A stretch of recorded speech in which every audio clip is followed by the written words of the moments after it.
Bonjour tout le monde, j'espère que vous allez bien, que vous avez passé un très bon week-end. On va faire le petit update au niveau des marchés US. Alors actuellement, je suis sur le S&P 500, les futurs et minis comme d'habitude.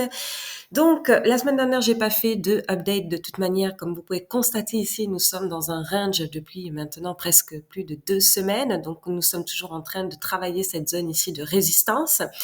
Alors, ce qu'on peut voir, c'est que bien évidemment, quand on range, il commence à avoir une faiblesse au niveau du momentum, ce qui est tout à fait logique. On n'a pas encore le MACD de négatif, on est encore là, on est vraiment à la limite. Donc, j'imagine que la semaine prochaine, nous allons en savoir plus. On va avoir aussi des résultats financiers assez importants du S&P 500, donc on va regarder ça juste après. Donc là, pour l'instant, pour avoir une petite confirmation que on peut avoir plus de fragilité et un mouvement, un élan un peu plus baissier, il faudrait un MACD qui passe dans le négatif. Donc pour l'instant, c'est pas là, mais on peut constater que le risque par rapport à la récompense est toujours moins avantageux à partir d'ici, puisque nous sommes sur des niveaux de résistance. Donc voilà. Donc ça, c'est au niveau du S&P 500. Aussi, si on regarde au niveau du mensuel, c'est très intéressant. Si on peut constater, vous voyez ici, ça c'est vraiment le niveau de prix ici qui est difficile à dépasser, étant donné que le contexte est toujours le même, c'est-à-dire qu'on est vraiment toujours en ralentissement de croissance. La Banque centrale est toujours en train d'être restrictive en plein ralentissement de croissance, et donc du coup, on a de la difficulté quand même à dépasser ce niveau de prix ici depuis maintenant un an, puisqu'on s'en vient dans le mois de mai, et là, ça fait le mois de mai, depuis le mois de mai dernier, qu'on range sur ces niveaux-là. Alors, potentiellement, si on arrive à casser ces niveaux de prix ici qui sont difficiles à casser, peut-être qu'il y aurait probablement un changement au niveau du contexte qui serait en mesure d'arriver, mais pour l'instant, c'est pas encore le cas, on n'a pas encore cassé ce niveau de prix ici, et le contexte reste toujours le même.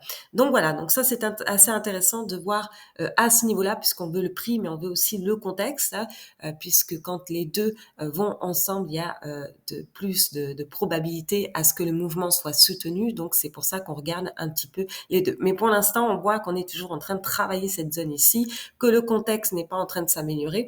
Alors comme je disais, si on arrive à casser ce niveau et que le contexte en plus de ça s'améliore, effectivement, on peut repartir, mais pour l'instant, c'est encore fragile au niveau du contexte, et donc le prix aussi a plus de mal à travailler cette zone.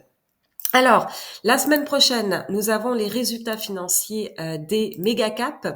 Alors, comme vous pouvez voir ici, donc la semaine prochaine, c'est une semaine très importante puisque nous avons 42% du S&P 500 qui va reporter, donc la composante, donc qui est les méga caps, qui représente une bonne pondération au sein du S&P 500, et donc du coup, ça représente plus de 42% la semaine prochaine de report au niveau des résultats financiers. Donc, semaine très importante. Les méga caps, donc là, vous pouvez le constater. Donc, on voit au niveau des méga caps pour la semaine prochaine, nous avons Microsoft mardi. Nous avons aussi Facebook mercredi. Nous avons Amazon jeudi. Donc, semaine quand même très importante pour la semaine prochaine. Aussi, ce qui est important de noter, c'est que les price earnings, donc les prix par rapport aux profits, comme vous pouvez constater depuis 2023, on a vraiment une évolution. Donc, vous voyez ici, début 2023, on est passé d'un multiple de 21 à 26,5 aujourd'hui, 25 à 28,5, 17 à 20,5 et 50 à 74 pour Amazon. Donc, on a quand même eu déjà une variation, une forte variation depuis le mois de janvier.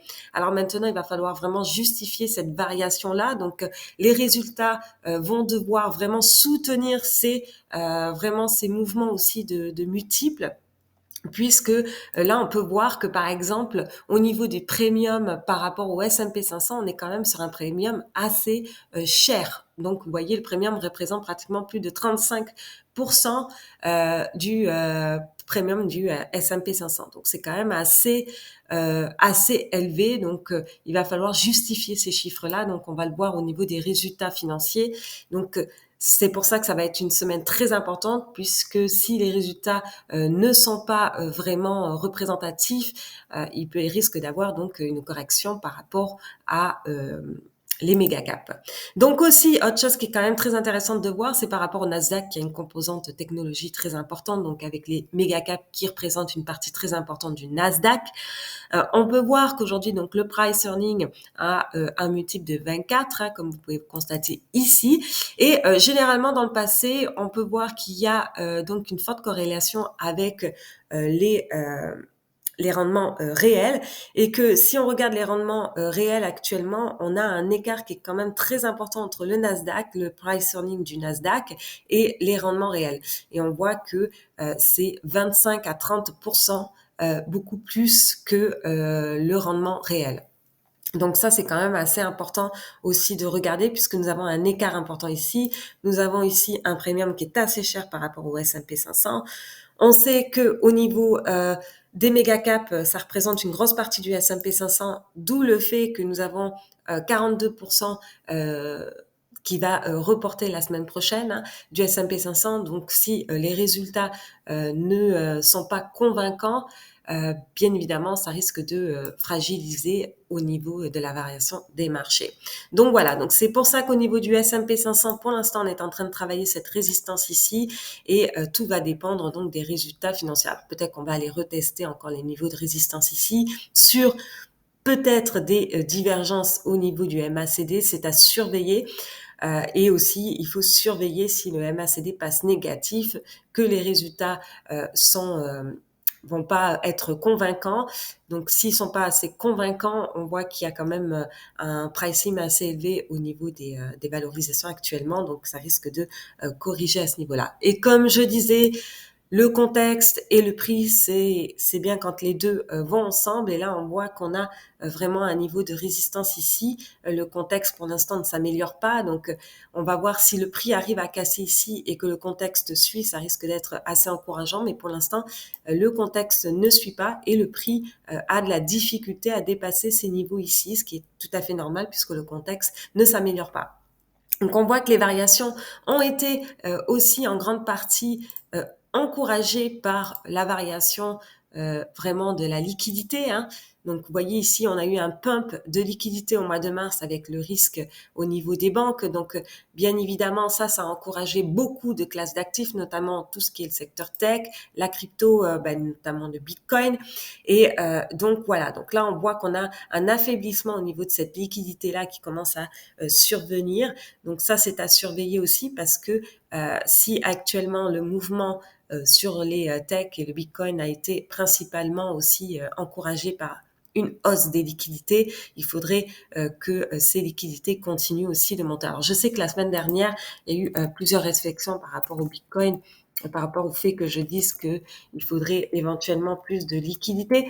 Alors ce que je voulais dire, c'est que ça va pas, je suis pas en train de dire que ça va pas faire de nouveaux plus hauts à un moment donné, mais je suis juste en train de dire que pour l'instant, par rapport à la croissance qui est quand même en faible ralentissement, donc ça n'encourage pas forcément la demande, puisqu'actuellement le crédit est difficilement accessible, ce qui fait que ça n'encourage pas la consommation, la demande.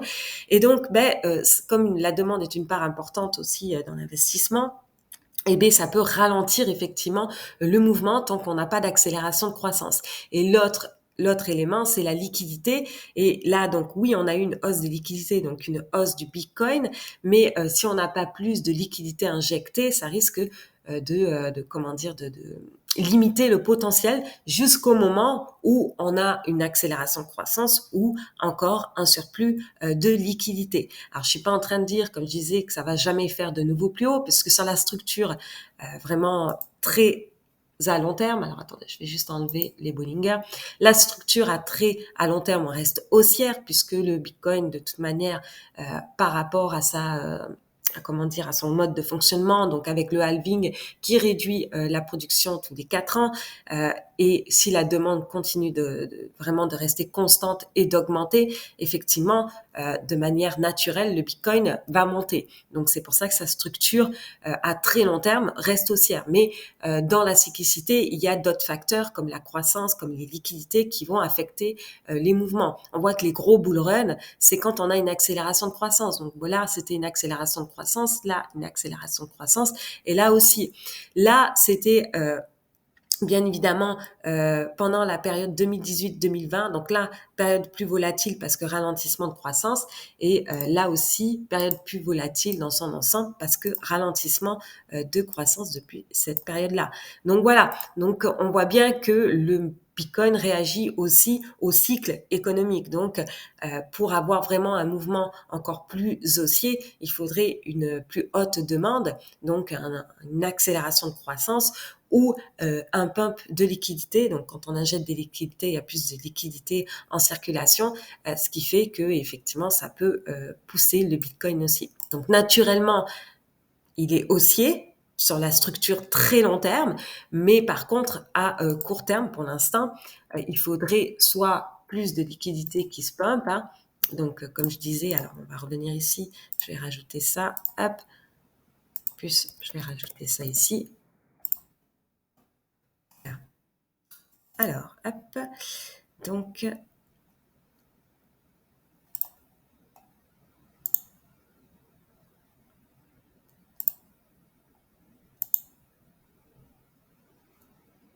voilà, excusez-moi. Donc là, vous pouvez le voir, hein, hausse de liquidité, donc hausse du Bitcoin. La hausse de liquidité, alors je remonte ici, hausse du Bitcoin. La hausse de liquidité ici, hausse du Bitcoin aussi. C'est normal puisque le Bitcoin est très dépendant de la liquidité. Donc là, vous voyez, c'est pareil ici, baisse de liquidité, baisse du Bitcoin, hausse de liquidité ou stabilisation de la liquidité et plus encourageant pour le Bitcoin. Donc là, on voit que actuellement, donc on avait une zone de stabilité ici au niveau de la liquidité. Ensuite, on a eu une hausse. Donc ça a été assez positif pour le Bitcoin. Mais pour avoir un nouveau plus haut, il faut soit que on ait une croissance de la demande qui est reliée aussi à l'accélération de croissance, parce que quand on a une accélération de croissance économique, il y a plus de demande. Donc ça encourage effectivement l'élan sur les actifs financiers, puisqu'il y a plus de capitaux qui rentrent. Et là, on peut voir aussi que pour l'instant, on n'a pas eu un pump non plus de liquidité au-delà des derniers plus hauts. Donc, quand on va avoir un pump de liquidité plus majeur, parce qu'on aura une intervention pour X raisons de la Banque centrale, effectivement, ça risque de pousser le Bitcoin à ce moment-là. Mais pour l'instant, étant donné que la croissance, on n'est pas en accélération de croissance, donc comment dire, il n'y a pas une forte demande dans l'économie et en plus de ça, on a actuellement une stabilisation au niveau de la liquidité, eh bien, il faudrait vraiment plus de liquidité ou plus de croissance pour éventuellement avoir un nouveau plus haut. Alors, comme je disais, ça ne veut pas dire que ça ne va pas arriver, ça va arriver à un moment donné, mais pour l'instant, par rapport aux données actuelles, effectivement, ça limite un petit peu le potentiel. Autre chose aussi que je voulais voir, dernière petite chose, c'est au niveau des taux. Alors là, il y a un phénomène important qui se passe actuellement, qu'on ne parle pas beaucoup dans la sphère francophone, c'est l'élément par rapport au taux 1 mois, et donc c'est les bons de trésor 1 mois et les bons de trésor 3 mois. Donc là, on peut voir qu'il y a un écart extrêmement important entre les bons de trésor 3 mois et les bons de trésor 1 mois. Alors ça, cet écart important ici est à cause du risque de défaut au niveau de la dette US, parce que là, on a eu le plafond de la dette qui a été atteint en janvier et actuellement, on a de moins en moins de liquidités dans le compte du trésor pour financer les dépenses et engager ses responsabilités. Et donc, du coup, les gens se jettent sur les bons de trésor 1 mois, ce qui fait que ça a fait baisser le taux puisqu'on a une demande plus importante des maturités à très court terme parce qu'on voit que là, actuellement, le débat sur le plafond, la limite du plafond de la dette va apparaître et donc, du coup, ça va créer des tensions et donc, il y a un risque de défaut aussi puisqu'on ne sait pas si le débat va éventuellement donner sur une augmentation de la limite de la dette et donc du coup les gens préfèrent avoir des maturités plus courtes, 1 mois, pour éviter vraiment le risque qui va être dans 2 ou 3 mois.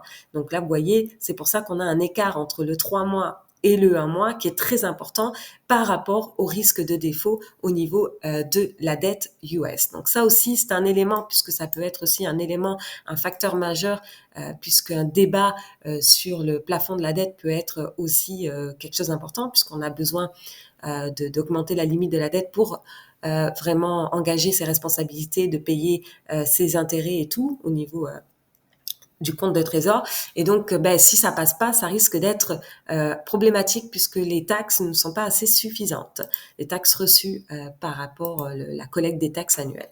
Donc voilà, donc c'est tout pour aujourd'hui. Donc si vous avez aimé la vidéo, n'hésitez pas à mettre un pouce et nous on se retrouve donc la prochaine fois.